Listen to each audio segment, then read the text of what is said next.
Hello बच्चों, कैसे आप सब। स्वागत है आपका हमारे यूट्यूब चैनल एजुकेट एवरीवन में। आज का टॉपिक है वायरस। क्या ये वायरस हमारे पूर्वज हैं? इस बात को समझाने के लिए वीडियो को अंत तक देखिए। इससे आपको बहुत ज़्यादा नॉलेज मिलेगी और वायरस को देखने का नज़रिया बदल जाएगा।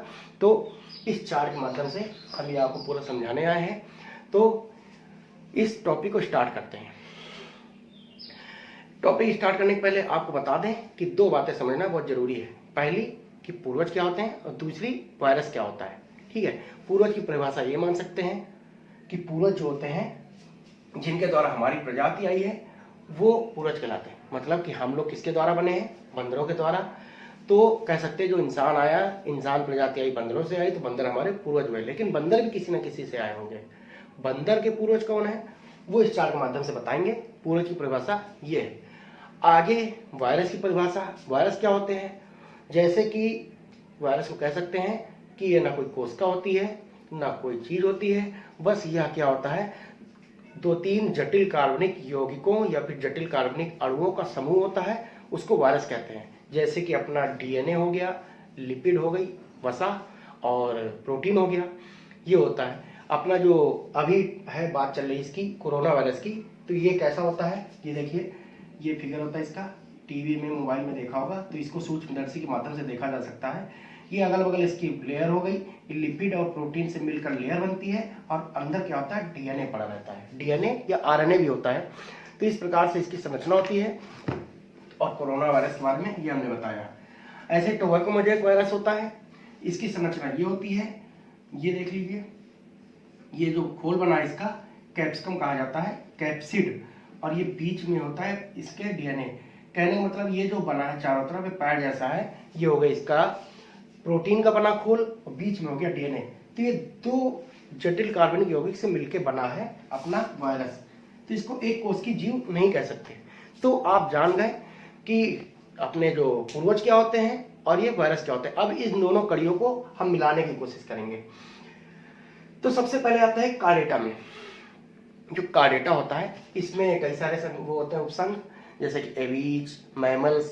तो हम लोग जो होते हैं वो आते हैं मैमल्स में, मतलब कि जिन प्राणियों की हड्डी वगैरह होती है और जो स्तनधारी जंतु कहे जाते हैं वो मैमल्स में आते हैं। तो ये सबसे विकसित माने जाते हैं। जैसे कि इंसान हो गए सबसे ज्यादा विकसित हैं, और हाथी, गेंडा और ये गाय, भैंस, बकरी, कुत्ते, बंदर सब कार्डेटा में आते हैं। वो जो है बने हैं, तो अपने बंदर है मान लो, वो बने हैं, तो वो किससे बने होंगे, तो उससे कम विकसित वाले जंतुओं से बने हैं। तो उसके नीचे का संघ आता है इकाइनोडर्मेटा, इसीलिए हमने इसको लिख रखा है। तो कार्डेटा वाले जो जंतु हैं वो इकाइनोडर्मेटा वाले जंतु से बने होंगे। ठीक है, इकाइनोडर्मेटा वाले जंतु उसके नीचे वाले जंतु संघ से बने होंगे। इसका नाम हमने नहीं लिखा है क्योंकि बहुत सारे हैं, तो उसको लिखने का कोई जरूरत भी नहीं है। बस कहने का मतलब कि ये कड़ी नीचे चलती चली आई है।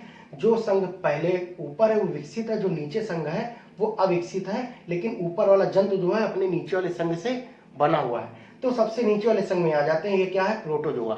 प्रोटोजोआ में आप जानते होंगे अमीबा, पैरामीशियम, एक कोशिकीय जंतु आते हैं। ठीक है, तो जो प्रोटोजोआ है संघ, इसमें जो जंतु होंगे अपना पूरा काम, ना इनके आंखें होती है, ना हड्डी होती है, ना कुछ होता है, ना रक्त होता है, बस ये एक कोशिकीय जंतु होते हैं। और क्या करते हैं, अपना पूरा जीवन का कार्य एक ही कोशिका में बिताते हैं। हम लोगों के शरीर में करोड़ों अरबों की संख्या में कोशिका है, लेकिन ये एक कोश की जीव है। और ये भोजन ग्रहण करना, निकालना, संवेदना ग्रहण करना, ये सारा काम अपने एक कोशिका में करते हैं। अब ये क्या हम कह सकते हैं कि आसमान से टपके हैं? ये नहीं, ये भी किसी अविकसित जंतु से ही बन के आए हैं जो कि थोड़ा विकसित हुए हैं। तो अविकसित जंतु क्या है इसके नीचे? ये देखिए बैक्टीरिया लिखा हुआ है। बैक्टीरिया जो होता है वो क्या है? वो भी एक कोशिकीय जंतु है, लेकिन ये प्रोटोजोआ में क्यों नहीं है? इसके लिए आपको एक चीज समझानी पड़ेगी, थोड़ा सा समझ लीजिए। जो कोशिकाएं होती हैं, ठीक, जो कोशिकाएं होती हैं दो प्रकार की होती हैं। एक होती प्रोकैरियोटिक कोशिका, एक होती यूकैरियोटिक कोशिका। प्रो माने पहला, यू माने बाद का। प्रोकैरियोटिक कोशिका जो पहली चीज होती है वो अविकसित होती है, और यूकैरियोटिक कोशिका जो होती है विकसित होती है। ठीक है, प्रोकैरियोटिक कोशिका अविकसित का मतलब है कि ऐसी कोशिका जिसके केंद्रक की दीवार नहीं होगी और उसके केंद्रक जो कोशिका के कोशिकांग होंगे वो पूरी तरीके से नहीं पाए जाएंगे, तो हो गई प्रोकैरियोटिक कोशिका। तो इसमें ये कह सकते हैं कि एक तरीके से समूह है, यह जटिल कार्बनिक यौगिकों का, मतलब 50, 60, 100 की मात्रा में जटिल कार्बनिक यौगिक मिलकर एक समूह में इकट्ठा हो गए तो वो हो गई प्रोकैरियोटिक कोशिका।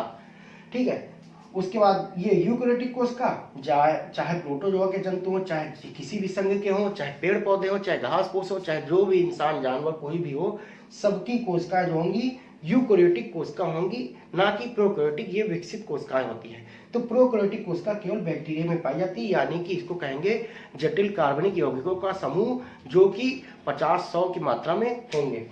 अब क्या ये भी हमारा क्वेश्चन फिर आ रहा है कि क्या ये आसमान से टपके अचानक से आए बैक्टीरिया? नहीं, ये भी विकास की दर में वायरस के द्वारा बने हैं। वायरस क्या है? हमने बताया था कि जटिल कार्बनिक यौगिक 2 या 3 की मात्रा में हो तो वो वायरस का निर्माण करते हैं, और बैक्टीरिया में ये बहुत ज्यादा मात्रा में होते हैं तो बैक्टीरिया का निर्माण करते हैं। मतलब कि वायरस बैक्टीरिया से छोटे होते हैं, तो वायरस से बैक्टीरिया बने हैं। तो कहने का मतलब है कि जब जीवन की शुरुआत हुई थी तो वायरस आए थे। कहाँ से आए थे? जो कोशिकाएं, ये क्या कहते हैं, अपने जो जटिल कार्बनिक यौगिक हैं 2 या 3 के समूह में इकट्ठा हो गए और या इधर उधर उड़ने लगे हवा के माध्यम से, और किसी जीवित शरीर में, मतलब कि विकास करने के क्रम में ये बैक्टीरिया के रूप में बन गए, फिर उसके बाद प्रोटोजोआ, और लास्ट में इंसान के तरीके हुए। यह कई करोड़ साल में, अरबों साल में हुआ है। तो इसको डिटेल में समझना है तो अगले वीडियो में हम बताएंगे।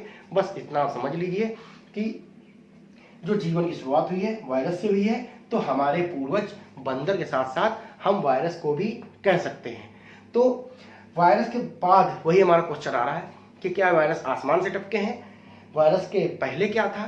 तो वायरस जो है, हम आपको बता दें, वायरस के पहले अभी भी वैज्ञानिक रिसर्च कर रहे हैं, पुख्ता सबूत नहीं, लेकिन ये कह सकते हैं अभी भी कि वायरस जो है वो जटिल कार्बनिक यौगिक अलग अलग कहीं पड़े होंगे, वो निर्जीव की भांति काम करते हैं, और ये सब मिलकर एक वायरस का निर्माण किए, और यह दूसरे के शरीर में पहुंचकर जीवित की भांति कार्य करने लगता है। तो सजीव तक में अगर कहा जाए तो वायरस की गिनती होगी। वायरस के नीचे अगर हम कार्बनिक यौगिक का नाम लिख दें तो वो निर्जीव में आएगा, तो उसको हम अपने पूर्वज के रूप में नहीं गिन सकते हैं और वायरस को ही मान सकते हैं। तो इस प्रकार से हमने साबित कर दिया है कि वायरस हमारे पूर्वज हैं।